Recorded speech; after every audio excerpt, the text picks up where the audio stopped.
I was house sitting for my grandma one weekend while she was off in Florida with some church friends. I was staying in the guest bedroom next to hers.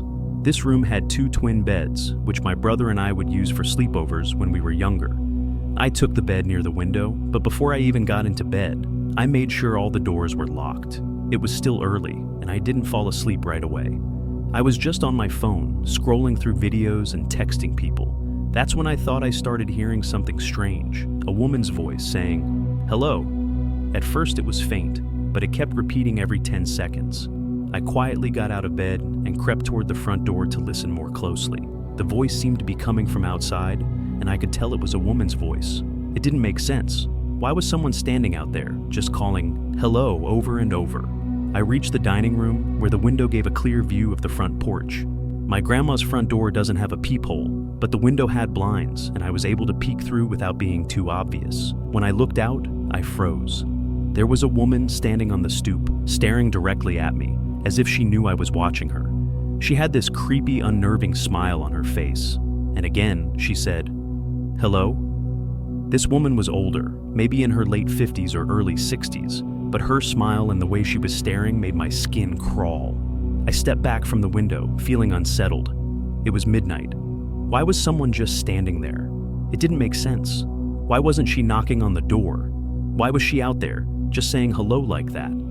I hurried back to the bedroom and shut the door. The voice stopped, and the silence that followed made me think she might have just left. I texted my friends and sister about it, telling them how bizarre the whole thing was. They all told me to call my grandma, but there was no way she'd be awake at that hour, and she rarely checked her phone anyway. So I tried to ignore it and calm down. Then, just as I was starting to relax, a loud banging noise echoed from the window. It wasn't a knock, it was banging. My heart pounded, and I immediately went into fight or flight mode. After a few seconds, the voice came again, repeating the same "hello," but now it was louder, almost taunting. With adrenaline surging, I grabbed the blinds and pushed them up. There she was, face to face with me on the other side of the glass, still smiling that twisted, creepy smile. I screamed at her, "I'm calling the cops!" I quickly pulled the blinds back down and ran out of the room, heart racing. I checked around the house, then ran upstairs to lock myself in the guest bedroom, far from the front door. I didn't want to call the cops though. Part of me just wanted to wait it out and see if she'd leave. I curled up in the bed, but I couldn't sleep. Hours passed. Eventually, I went back downstairs and checked the windows.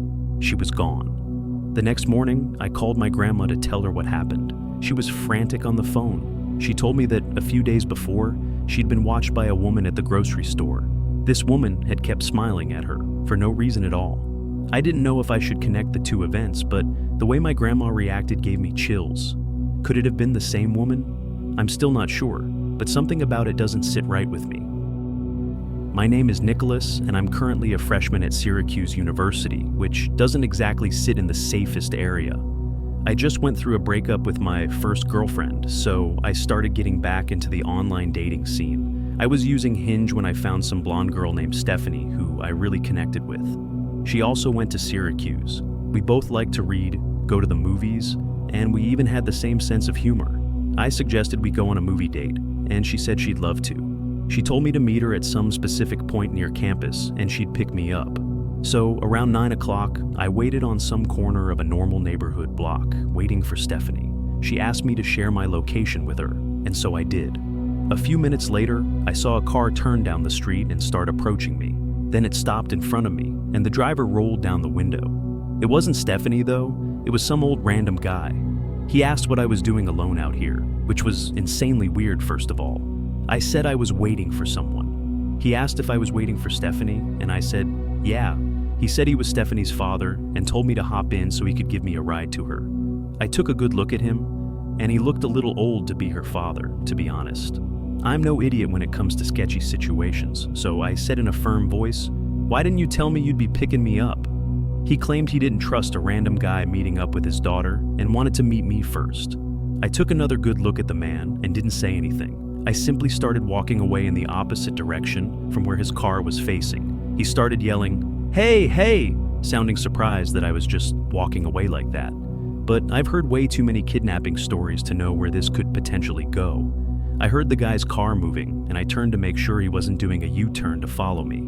I breathed a sigh of relief when he drove straight and turned left out of sight. I continued walking down the block towards campus. I got to the corner of the block. I was just about to make a turn when I noticed what I was pretty sure was the same car the man was driving, just parked on the side of the road with the lights shut off. I briefly tried looking into the window as I passed, but the glass was tinted. I tried not making it obvious that I was suspicious and continued walking. I got a text from the so-called Stephanie person saying, "Why didn't you get in the car with my dad?" I ignored the text and continued walking. I kept looking back to see if the car would move. When I got to an intersection in the road, I turned right and then full out booked it in the direction of campus. Surprisingly, I wasn't followed.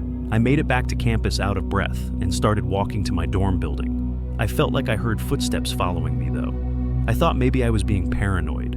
When I heard a piece of broken glass being kicked by someone's shoe, I knew I was being tailed. I made a point of ducking down behind a van and stopping to give me time to listen for where the footsteps were coming from. They were a few cars away from me. I remembered I never stopped sharing my location with Stephanie. Or should I say that man? I saw him. He was that old man. He was approaching from between two cars across from me. He yelled something that I didn't fully understand, but it sounded like he said, "Come back and I'll take you to her." He had to be in his 60s. There's no way he would catch me if I sprinted. I lost him easily when I ran and made it back to my dorm room. My roommate wasn't there, so I had no one to talk to about it. But when I lay in my bed, I got another text from that man, and it was shocking. It said, "You're a little piece of expletive. You're lucky you got away. I would have strangled your ugly ass." I still have the screenshot. I replied saying, "Thanks for the threat. It's going straight to the police," and I blocked his number. I still have the conversation saved as evidence, and I plan on going to the police with it eventually. Hopefully they can do something about it. When I was 18, I had a side job as a part-time janitor at my high school over the summer. I would work sometimes during the day and sometimes at night, anywhere from 9 a.m. to 12 a.m., depending on how much money I needed. Oftentimes, I would be left to lock up the building when the older janitors had left. This was a time before the high school had cameras installed in every single hallway. So one night, one of my superiors, Tom, had to leave early, meaning I'd be finishing up the rest of my shift alone and locking up for the night. He told me to text him if I needed anything, as he always did, and then he left. I loved it when I was left alone because usually I'd just do half an hour of work and then hang around on my phone or leave early and still get paid for the whole shift. I definitely pushed it with the things I got away with at that place. One of the things Tom asked me to do before leaving was bring all the extra seats in the gymnasium from the assembly down to the basement storage room, so I figured I'd do that and then just go home. I grabbed a stack of 6 chairs and started carrying them down to the basement. The lights in the storage room were very dim. The whole basement of that school wasn't exactly pretty. It felt more like a warehouse basement. Anyway, there were what appeared to be a bunch of art mannequins covered by paint cloths. You know, those big things that look like blankets. It seemed all the school's art supplies were stored down here. I dropped the stack of chairs where the rest of the chairs were stored and went back up to the gym to get more. When I came back down with more chairs, I noticed one of the mannequins was exposed. The blanket was removed from on top of it. I know for sure it was covered minutes earlier because it was one of the front ones. I texted Tom saying, "I think someone's down in the basement." He said back, "What do you mean?" I said, "One of the art cloths was moved." He took a minute to respond saying, "No one else should be there." I noticed something. The art cloth tucked in the corner of the storage room, sitting outside of the light that was produced at the center of the room. It was covering something. Surely, I started to tiptoe over to it. When I was a few feet away from it, I realized whatever was under that cloth, it was moving just ever so slightly. There was undoubtedly someone hiding under there. I ran back upstairs and locked the basement door. I texted Tom saying, "Someone is hiding under a cloth in the basement." He said, "Call the cops." But I insisted he just come back since he only just left 10 minutes ago. He didn't want to come back though. He told me to be a man and confront whoever was down there. So I went back into the basement again. However, the cloth was now strewn flat on the floor, and whoever was hiding under there was gone. The scariest part hadn't even happened yet. I was standing in the storage room when I heard loud metallic thumps coming from above me. I looked up and I saw indentations forming in the air vents. Something or someone was crawling through the ductwork. Then it stopped, right above me. The banging continued, as if whoever was up there was trying to break through the floor.